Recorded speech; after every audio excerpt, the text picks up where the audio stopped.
Camel, America's first choice among cigarettes, presents Topper.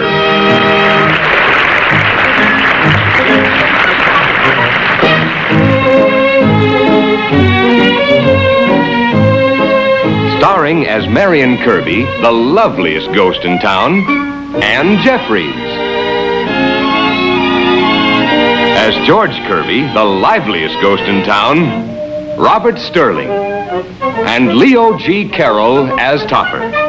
Oh, yes, and the deadliest ghost, Neil. And there are only 3 people in the world who can see or hear them. You and I and Cosmo Topper.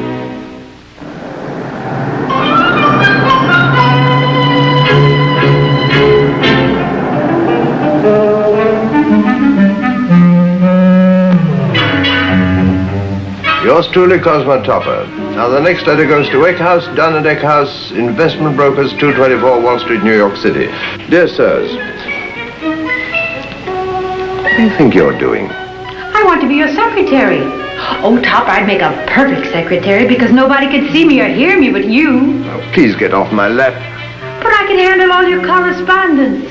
Remember, I'm a ghostwriter. I've had enough of your shenanigans. Oh, Topper, darling.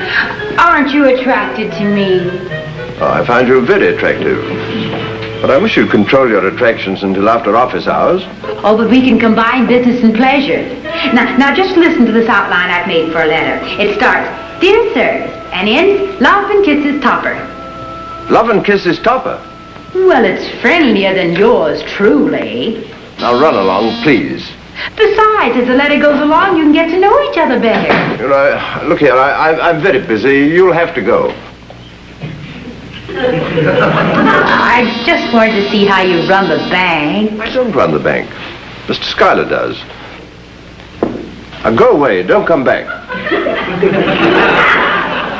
Miss Erskine. Miss Erskine, why are you so long in coming? You'll have to make up your mind, Mr. Topper. Do you want me or don't you? Of course I want you. Here, transcribe these letters, please. Yes, sir.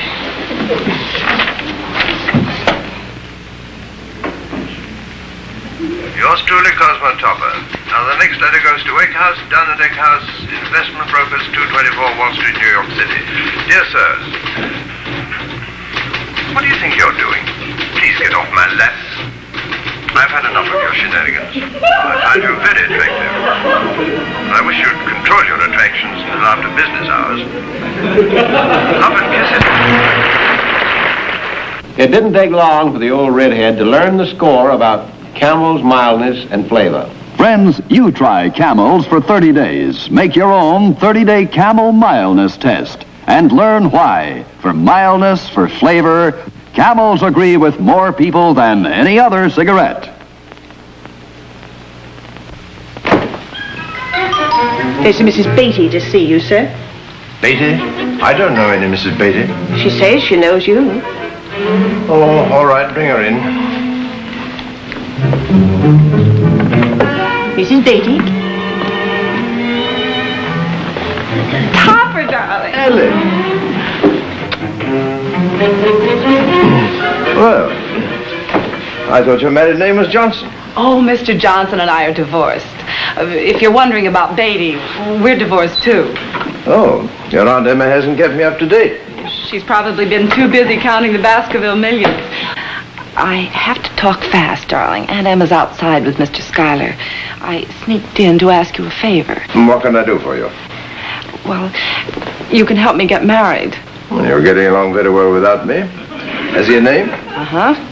Larry Hartford. Not the great lover of the silver screen? Yes, and he's not a bit overrated. Does Aunt Emma agree with you? That's where you come in. You have only to meet him and make up your own mind about him. Then I want you to convince Aunt Emma how wonderful he is. Oh, is that all? She's probably in here. Oh, I'll bring him over for dinner Saturday night. Don't tell Aunt Emma. In fact, don't tell anyone. Why did you sneak away from me? I didn't sneak, Aunt Emma. Just came in to see my favorite godfather. Well, Topper, aren't you going to ask Mrs. Baskerville to have a seat? Why, yes, of course. Mr. Schuyler, if I want a seat, I'm perfectly capable of taking it myself. Stop following me. How are you, Mrs. Baskerville? Still rich. If you'll excuse me, darling, I have to run along. I have an appointment at the hairdresser's. Take Schuyler with you. Get him a new head. Oh, Mrs. Baskerville, Oh, go float alone. Goodbye, darling.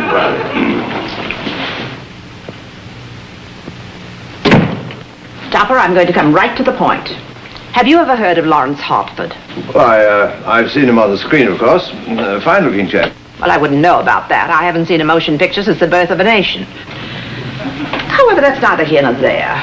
No, I guess it's closed. I didn't come here to discuss motion pictures. I came to talk about Ellen. Oh.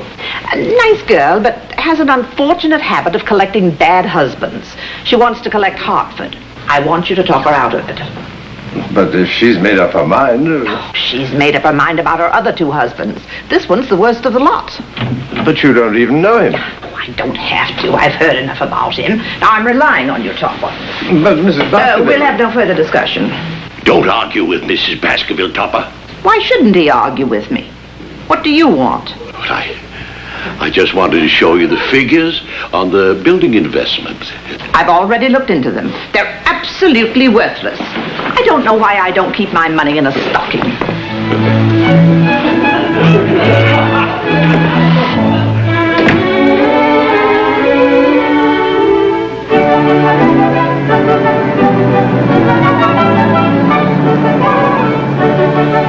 George, I'm going shopping. I haven't a thing to wear for Larry Hartford. Hey, it's too late to go shopping. All the stores are closed. That's the best time.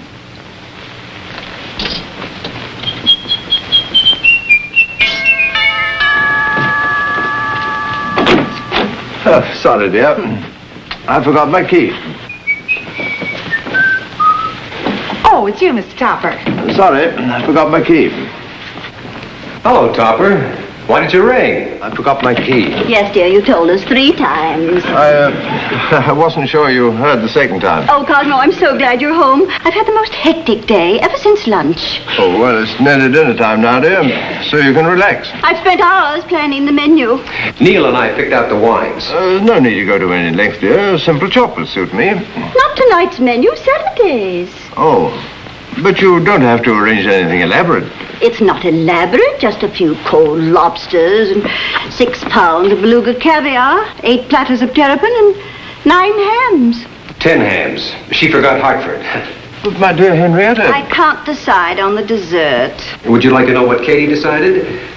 Devil's food, lemon meringue pie, and a pineapple upside-down cake. 86 people eat a lot of food. They certainly do. You mean you've invited 86 people? I didn't want to make it too large. But I told you not to tell anybody. I haven't yet, except Katie, of course. Well, that leaves 85. Here's the guest list, Cosmo.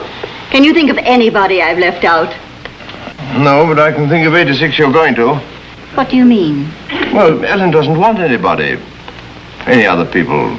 I'm afraid you'll have to give up any plans for a party. Oh, dear. I'll have to call the caterers not to come. You shouldn't have asked them in the first place. Well, that leaves 6 of us. George, I'm not so sure that you and Marion ought to be here on Saturday night. Huh?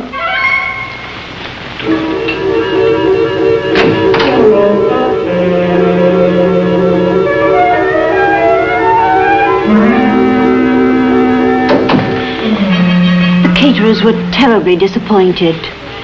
Henrietta, how would you like to take Ellen and Hartford to the Club 22 on Saturday night? You mean not have dinner at home? Well, I don't see that it's possible to do both. Unless, of course, we get very hungry. Well, since you won't let me have people here, maybe there'll be someone to see us with Larry Hartford at the club. Not that I mind, of course. Oh, splendid, dear. Only don't talk about it to a soul. Why not? Well, if it gets around that Larry Hartford has made a reservation, there may be so many reservations that we won't be able to get a reservation.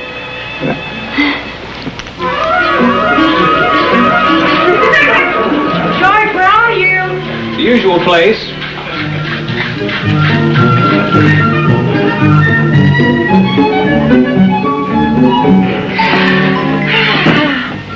I'm going to look so beautiful for Larry Hartford that he'll be heartbroken he can't see me. Martini, dear. Oh, yes, thank you. Neil.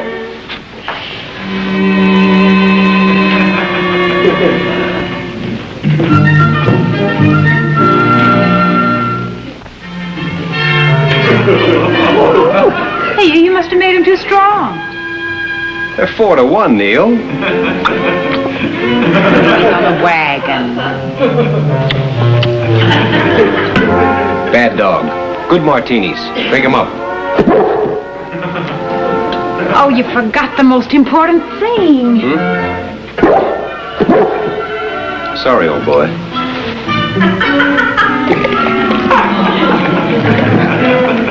Oh, hello. Hello, darling. Hi, Top. What's all this for? Oh, that's for Larry Hartford. Saturday night. Oh, yes. Yes, I forgot. By the way, old man, how did you happen to meet Larry Hartford? I haven't met him. Oh, thanks. He's being brought here by his fiancée. You mean he's engaged? How could he do that to me without even knowing me? Who's the lucky girl? Mrs. Baskerville's niece, Ellen. Not Ellen Baskerville. Why, do you know her? Know her. Know her. Ellen Baskerville. Poor, tragic Ellen Baskerville. You sure you had the right woman? What is all this? And Mrs. Baskerville. Poor, frustrated Mrs. Baskerville. How she loved me.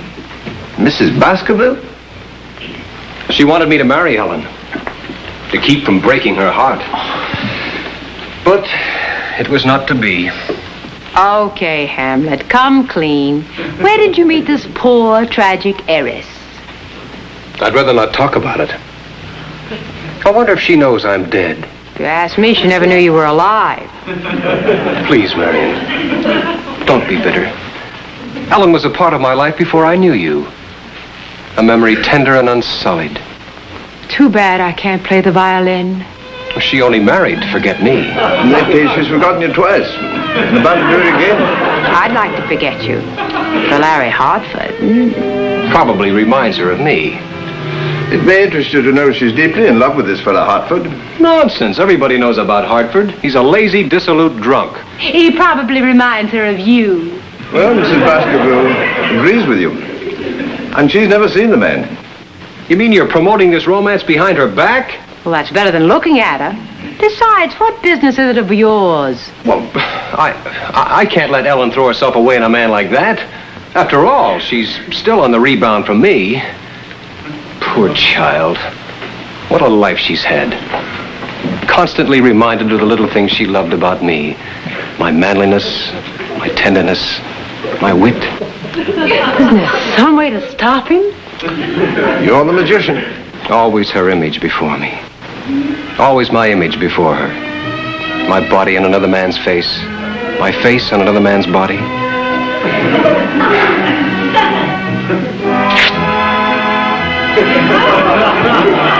Now, how did I do that? Here's John Wayne, America's #1 dramatic movie star, on location. As you can see, making a movie can be pretty tough going. But free-swinging He-Man parts are what John Wayne loves to play and what the audience loves to see him in. Okay, cut. When the cameras stop, John Wayne takes time out to enjoy his favorite cigarette, Camel. Let's hear what he thinks about Camels in his own words. Well, after you've been making a lot of strenuous scenes, you like to sit back and enjoy a cool, mild, good-tasting cigarette. And that's just what Camels are. Mild and good-tasting, pack after pack. I know, I've been smoking them for 20 years. So why don't you try them yourself? You'll see what I mean. Yes, try them yourself, and you'll discover the secret of Camel's extra enjoyment. Smoke-only Camels for 30 days. For mildness and flavor, Camels agree with more people than any other cigarette. Marion, I think the guests are arriving.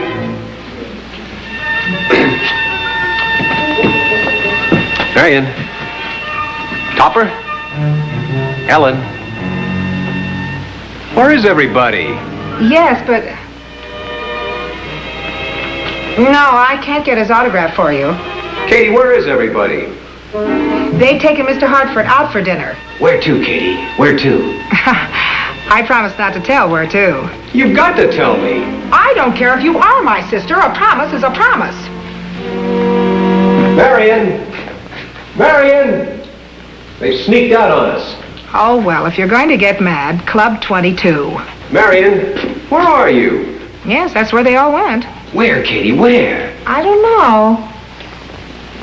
Marion! I don't know where they're going after the Club 22. Marion's gone, too. No. Mr. Hartford didn't come here at all. Katie, I'll give you $10 if you tell me where they've gone to. They all went to the Club 22. Some people would do anything for money.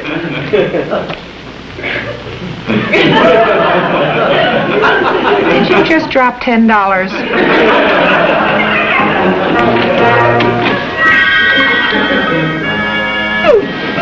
You closet drinker.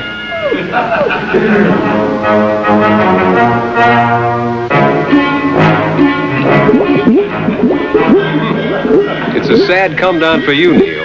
From champagne to beer. And listen, from now on, open your own beer. Say, Neil, I wonder how Mrs. Baskerville would like to go to Club 22.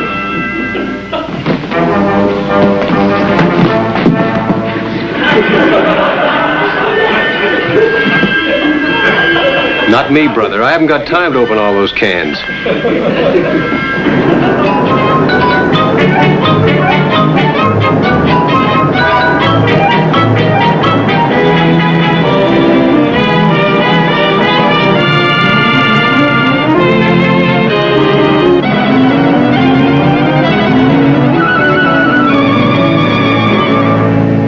And having failed at everything else, I became an actor, and here I am.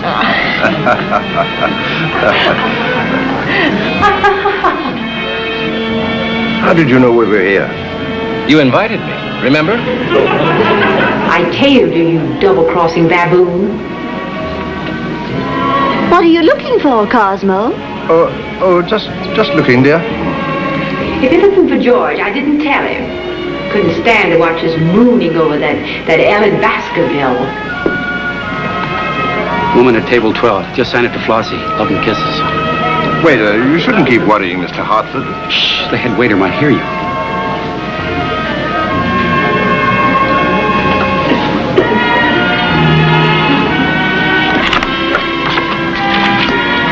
You forgot love and kisses. Where's my pen? Did you drop this? Good evening, Mr. Muller.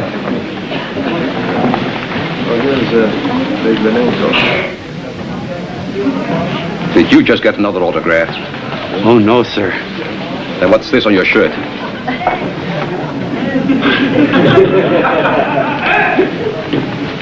I put it there to remind me, sir.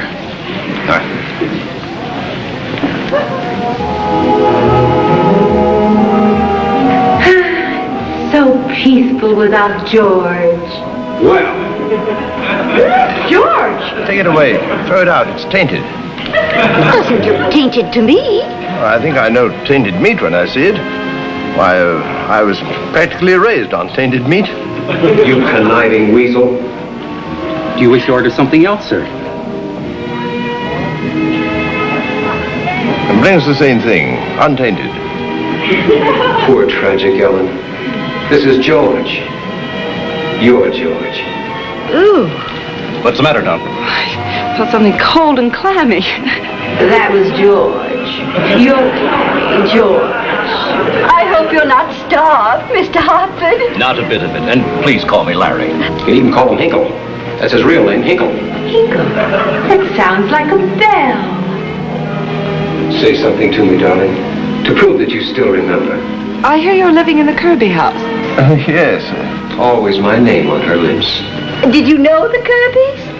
Well, only George. You've just stirred the ashes of a cruel memory. You've just poured salt on an open wound. Don't cry, darling. You remember I told you about George Kirby, darling. Oh, yes. Poor tragic Ellen. It's hysteria. from grief. You ordered the filet mignon, didn't you, sir? We all ordered it. Would you mind putting your name opposite it? The chef doesn't understand French.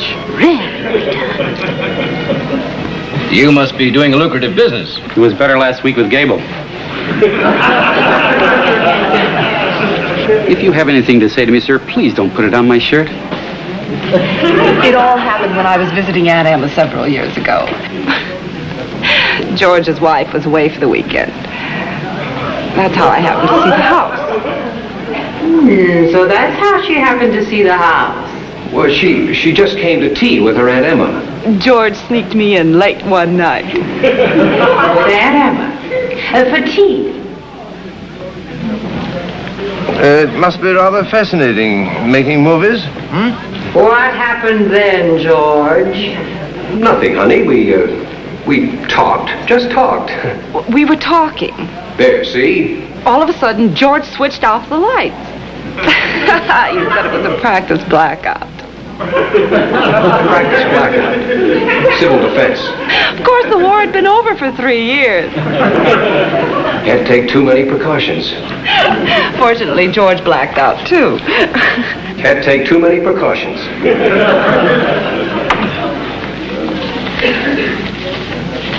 Hey. Captain, I'm sorry, madam. We have no more tables. I didn't come here to buy furniture. Where is Mr. Topper sitting? This way, madam. Well, my dear, this time you've shown excellent taste. Thank you, darling. Topper, what is it? Cosmo, was it the meat? Good evening. Mrs. Baskerville. Aren't you going to ask me to sit down? Well, by all means. Would you mind signing for this chair? Oh, put it on the bill. Lovely weather we're having, haven't you? Haven't I? Did you bring me here to ask riddles? George, did you bring that old battle axe here? I was here long before she was. I'd rather you'd brought Neil. I would have, but he had some legal matters to attend to. Legal matters? Yeah. When I left, he was working on a case in the closet. I didn't know you were coming, Auntie. You didn't? Who is this? Larry Hartford. Oh, he's a friend of Topper's. Yes, quite an old friend. Known him all my life. Mr. Larry Hartford. Hinkle. Hinkle. Mr. Hinkle, Mrs. Baskerville. Mrs. Baskerville and Mr. Hinkle. Larry Hartford. Do you come here often, Mrs. Baskerville? Oh, wouldn't be caught dead in the place. Only came because of your husband's note. Note? Yes, the note that was slipped under my door, urgently requesting that I join you and Ellen. George, I might never forgive you. But she gets out so little. Where do you come from, Mr. Hinkle? Jersey City. California.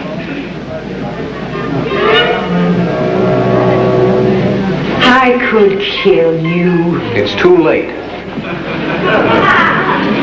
You coward, don't you try to get away.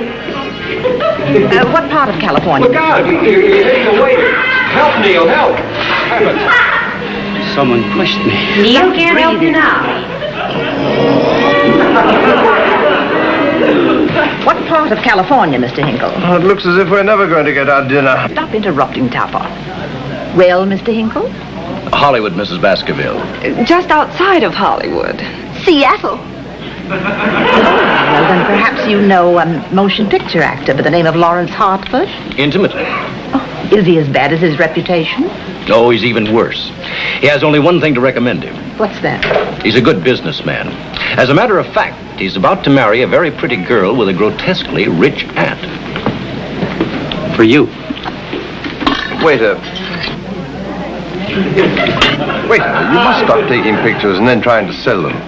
Save your breath, Topper. And for pity's sake, Mr. Hartford, sign that picture and be done with it. You mean Mr. Hinkle, don't you, Auntie? Well, natural mistake. One of the Hartford Hinkles. Stop all this shilly-shallying. I recognized Mr. Hartford the moment I came in. In that case, I may as well sign.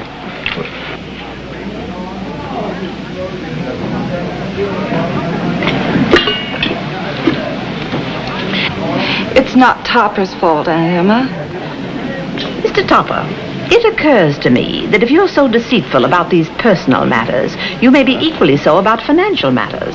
I refer to your handling of my affairs at the bank. Now, just a moment, Mrs. Baskerville. I beg your pardon? You should. You're a selfish, domineering woman, and a bully to boot. I've never been so insulted in my life. I can't imagine why now. Topper, are you going to sit here and let him talk to me this way? Oh, why not? If I'm going to be fired, I might as well enjoy it. Mrs. Baskerville, Cosmo was only trying to do Ellen a favor. Yes, behind my back. It wasn't behind her back. You sent her a note. It wasn't behind your back. I sent you a note. Well, why did you send me a note? You wanted to show her that Hartford wasn't such a heel after all. I just wanted to show you that Hartford wasn't such a heel after all. Oh, sorry, old man. Don't mention it. Is this the truth? Have you seen George? No. What? No more bullying. I want to enjoy my dinner. Cosmo, apologize to Mrs. Baskerville. If he does, I'll have him fired. And as for you, young man, at least I'm glad to see that you're not scared of me. Oh, but I am. Scared to death. Now, where could George have gone? Bring your young man around tomorrow. I want to see if he's as romantic in the house as he is on the screen. I thought you never went to the movies. I didn't until last night. You know, you're not a bad actor. Thank you. You're not a bad actress.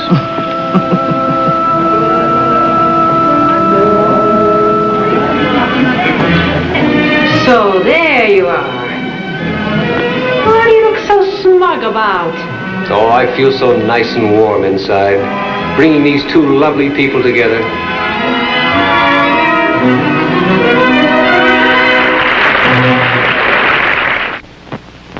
Our friend Topper seems to be getting an education, darling. Well, one thing he already knows, honey, and that's how wonderful camels are. Of course camels are wonderful. They're mild, the way I like mildness. They have flavor, the way I like flavor. And more pure pleasure, too. Do you know why camels give more pleasure? It's the blend, of course. Camel's exclusive blend of costly tobaccos that brings so much enjoyment to so many smokers. That's right. For mildness, for flavor, for more pure pleasure, try Campbell's. By far America's first choice in cigarettes. Each week, the makers of Camel send thousands of gift packs of Camel cigarettes to members of our armed forces and hospitalized veterans. This week, free Camels go to Veterans Hospitals, North Little Rock, Arkansas, and Omaha, Nebraska. U.S. Army Hospital, Fort Dix, New Jersey, U.S. Naval Hospital, Memphis, Tennessee, the Military Air Transport Service, which evacuates virtually all of our overseas sick and wounded personnel. Topper, brought to you every week by the makers of Camel cigarettes, is directed by Lou Landers. A John W. Lufton, Bernard L. Schubert production. Produced by John W. Lufton. Starring Ann Jeffries, Robert Sterling, and Leo G. Carroll. Featuring Lee Patrick as Mrs. Topper.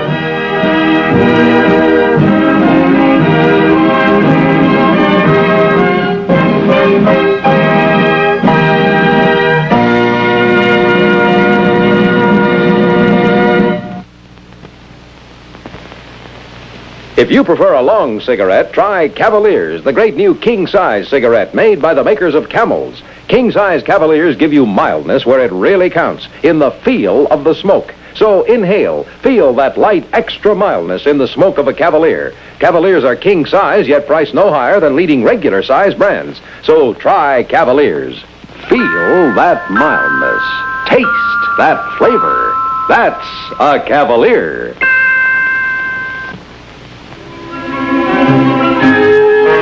Poor, tragic Ellen.